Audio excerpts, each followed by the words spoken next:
Elle s'est éloignée parce que on n'a pas accordé de la valeur au travail de l'agriculteur.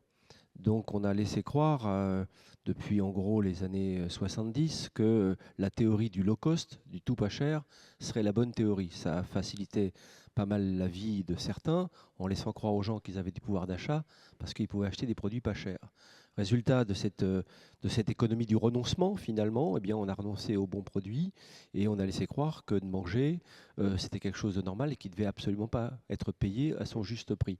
Donc c'est très difficile aujourd'hui de ramener ce rétrovillage. La grande chance que nous avons aujourd'hui, il me semble que c'est une chance, c'est que le citoyen n'est pas idiot.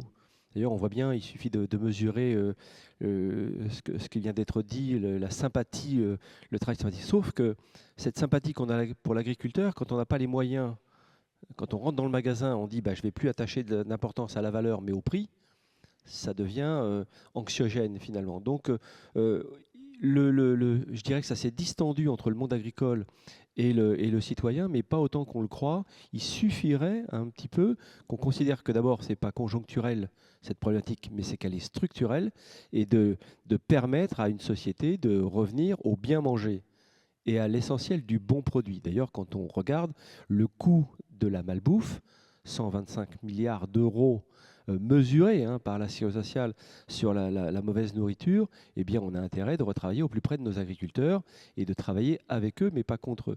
Mais vous voyez que je pourrais comme ça développer beaucoup plus et perdre trop de temps sur cette réponse, mais en tout cas, il faut ramener un petit peu la mairie au milieu du village pour se dire non, non, ça s'est pas distendu, on est toujours amoureux de nos agriculteurs, mais à un moment donné, on n'a plus accès à leurs produits.